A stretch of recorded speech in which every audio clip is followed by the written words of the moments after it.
कर्ण और कुंती का मिलन महाभारत के युद्ध से पहले हुआ था, जब श्रीकृष्ण द्वारा यह ज्ञात हो गया था कि कर्ण पांडवों का भाई है।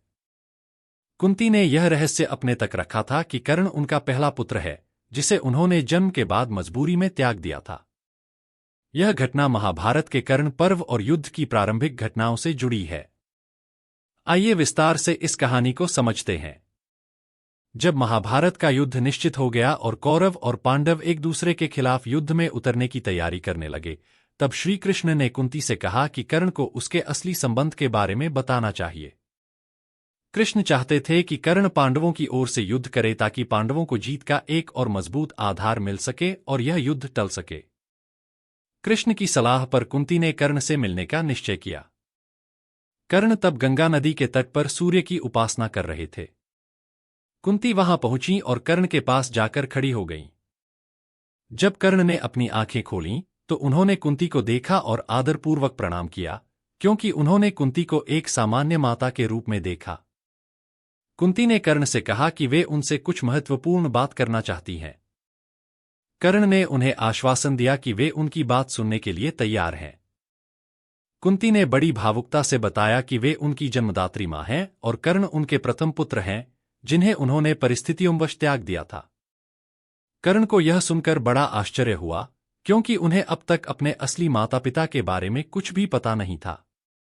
उन्हें यह जानकर भी दुख हुआ कि उनकी मां ने उन्हें बचपन में ही छोड़ दिया था और वे अब तक इस रहस्य से अनजान थे। कुंती ने कर्ण से आग्रह किया कि वे अपने भाइयों पांडवों का साथ दें और कौरवों के पक्ष को छोड़ दें। उन्होंने कर्ण को बताया कि वे पांडवों के सगे भाई हैं और अगर वे पांडवों के साथ आ जाएंगे तो उन्हें सम्मान और अधिकार प्राप्त होंगे। उन्होंने कर्ण से यह भी कहा कि वे पांचों पांडवों में सबसे बड़े हैं और वे सभी उन्हें बड़े भाई के रूप में स्वीकार करेंगे। कर्ण ने यह सब सुनकर धैर्यपूर्वक अपनी मां से कहा कि उन्होंने उसे त्याग दिया था और उसका पालन पोषण राधा और अधिरथ ने किया था, जिन्होंने उसे अपने पुत्र के रूप में पाला। कर्ण ने कहा कि उनका कर्तव्य अब राधा और अधिरथ के प्रति है, जिन्होंने उन्हें सच्चा प्रेम और पालन पोषण दिया। उन्होंने कुंती से यह भी कहा कि अब वे दुर्योधन के प्रति अपने कर्तव्य और मित्रता के लिए प्रतिबद्ध हैं।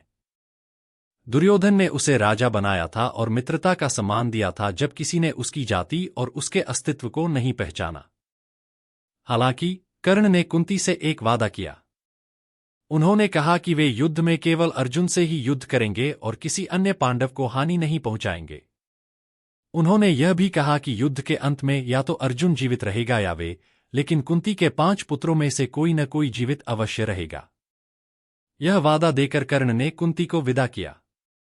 कुंती भारी हृदय से वहां से चली गईं, क्योंकि उन्हें पता था कि उनका पुत्र, जिसे उन्होंने जन्म दिया था, उनके दूसरे पुत्रों के खिलाफ ही युद्ध करेगा। कुंती और कर्ण का यह मिलन महाभारत के युद्ध की घटनाओं का एक महत्वपूर्ण मोड़ था, जिसमें मातृत्व और कर्तव्य के बीच की पीड़ा को दर्शाया गया है। कर्ण ने अपने वचन को निभाया और युद्ध में किसी भी पांडव को नुकसान नहीं पहुंचाया, सिवाय अर्जुन के साथ युद्ध करने के। अंत में अर्जुन और कर्ण का भीषण युद्ध हुआ, जिसमें कर्ण वीर गति को प्राप्त हुए। कुंती अपने पुत्र को खोने का दुख सहन करती रहीं और यह रहस्य बाद में पांडवों को युद्ध के बाद पता चला।